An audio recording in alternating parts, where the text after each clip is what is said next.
name is Kathy, and today I'll be discussing harvesting and preserving foods in a societal collapse situation. Let us begin with sweet potatoes. Sweet potatoes need to be harvested before the first frost. It does not matter if the sweet potato plant has flowered or not. The critical point to harvesting the sweet potato is that it cannot be allowed to freeze. You dig sweet potatoes up carefully with a stiff tine digging fork, the same kind of digging fork that you would use to harvest regular potatoes with. Or, if the soil is very humusy, then you would just pull the sweet potato plant up with your hands and just find the sweet potatoes with your hands. Sweet potatoes grow just under the soil surface, so you don't have to dig deep to get at them. Factor into your harvest time how long it will take to dig up your entire sweet potato patch. If you figure that it will take more than 1 day, then be very careful about when the weather is set to freeze and give yourself plenty of time to complete the entire harvest. They can't take frost. Once you've harvested all of your sweet potatoes, then wash them all off thoroughly and let them dry. Once they're dry, you can put them into cardboard boxes and store them under your bed for a year or more. They are very easy to store. The next crop to harvest is the winter squashes and pumpkins. This crop can be harvested when the light frosts of winter start to happen. They will not survive a hard frost, but they will withstand light ones. So it is better to err on the side of caution here. Cut the fruits off the vine, leaving enough stem so that you have a handle for easy movement of the fruits. Lay the pumpkins and winter squash out someplace where they will not freeze. Make certain the fruits do not touch one another. You do this so that the fruits form a hard shell. This will take approximately 2 weeks. Once the fruits have developed the hard shells, then you can store them in a cool, dry location for 3 months to 2 years, depending on what cultivar you're dealing with. When storing the fruits, place them so that they do not touch one another and have plenty of airflow, air circulation. The next crop to consider is the regular potatoes. Regular potatoes are ready to harvest when the plant has flowered and the entire plant has died down. It is possible to harvest the occasional potato plant through the summer for new potatoes, but for your major winter storage, wait until the plants have died down. You dig potatoes with a hard tine potato fork, being very careful not to spear your potatoes as you do so. Potatoes develop about 3 to 10 inches under the potato plants, so you have to dig a little deeper here. Potatoes will withstand frosts. The plants die out, but the tubers are deep in the ground and so are protected. So timing of the harvest can be spread out over a longer period of time than the bulk of the other crops. Keep the potatoes out of sunlight, as this will cause the tubers to develop a green skin, which is poisonous. Do not wash your potatoes. Just get the worst chunks of dirt off of them, and that's good enough. Just store them with the light dusting of soil that they were grown in. Potatoes need to be stored in a cool and moist situation. A root cellar with an earthen floor is perfect. Now, if you don't have a root cellar, then try to simulate this environment in another location. Do not store potatoes and apples together. They will cause each other to spoil.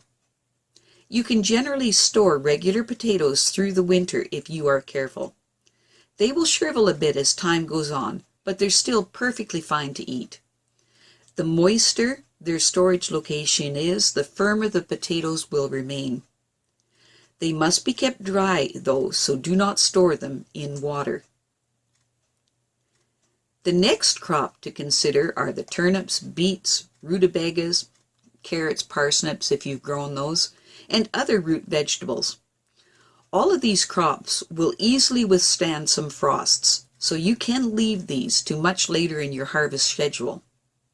Try not to let them have a hard frost though, as they will damage the tops of the root. All of these vegetables are pulled out of the ground by hand. To store them, cut the tops off them just above the root. Do not damage the root, the top of the root. Wash them and then store them in a cool and moist environment. The same environment as your regular potatoes. They'll keep well through the winter. Now, they may shrivel a bit as time goes on, but they are still perfectly fine to eat. The moister their storage location is, the firmer these root crops will remain. They must be kept dry though, so do not store them in water. Moist sand is a very good medium to store these roots in. Basically, bury them in moist sand, especially carrots. The next crop to consider are the peas and beans. Harvest peas and beans when the pods have plumped out.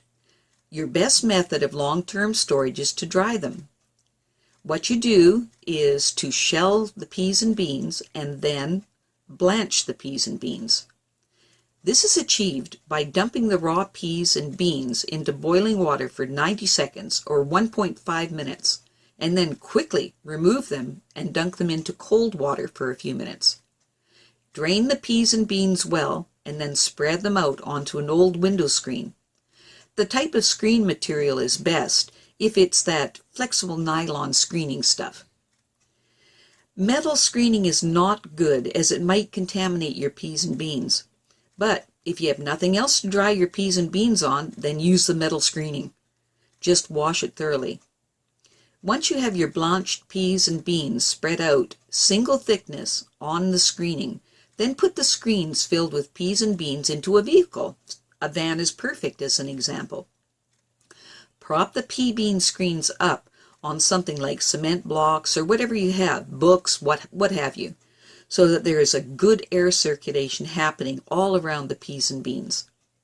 Your peas and beans should dry in a day or two if it's a nice warm summer day that you are harvesting. When perfectly hard and dry, store your peas and beans in airtight containers like glass jars or Ziploc baggies. You don't want them getting wet. You can also can your peas and beans if you have canning equipment. But if you do try to can peas and beans, remember that you can only do it with a pressure canner because of their alkaline quality. If you try to can them with a simple water bath method, your vegetables will spoil and form botulism, which will kill you and your family. It's safest if you simply dry these crops. That goes for corn too, if you did decide to grow corn. Now, reserve enough shelled peas and beans for your next year's crops. Do not blanch your seed peas or beans. Just dry them as is in a place like an attic. Do not put them in the vehicle to dry, as the heat will damage their potential to germinate next year. The next crop to consider is the sunflower. Sunflowers are easy to harvest and store. Simply chop the huge heads off the plants when frost threatens and store them as is in a dark and dry location, like an attic. They store very well and will keep for a few years. All in all, they're a very, very good crop to grow. The next crop to consider is the tomato crop. Tomatoes are harvested when they turn red, so you will be doing harvesting all through the growing season for this crop. When frost threatens, harvest all of your tomatoes, even the green ones. Tomatoes will finish ripening indoors. Tomatoes can be canned in the simple boiling water bath if you have the equipment. Just make certain everything is clean and sterile and that you boil the jars of tomatoes for the correct amount of time. It's best to err on the side of overboiling them than underboiling them. If you don't have canning equipment, then your best method of preserving your tomato crop is by drying them. To dry your tomato crop, slice the tomatoes up into small enough pieces that they will dry in a day or two.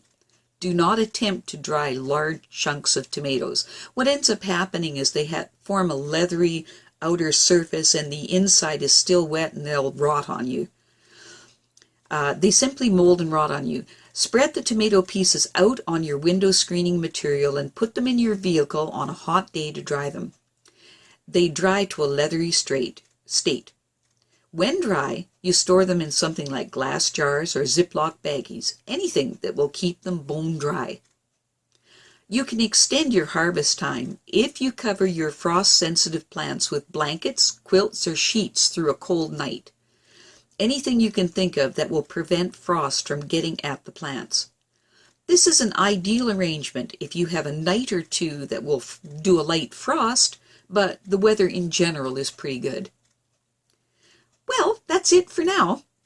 To stay up to date with the latest videos, make sure to subscribe to this free YouTube channel by clicking the red subscribe button right below this video. Take care.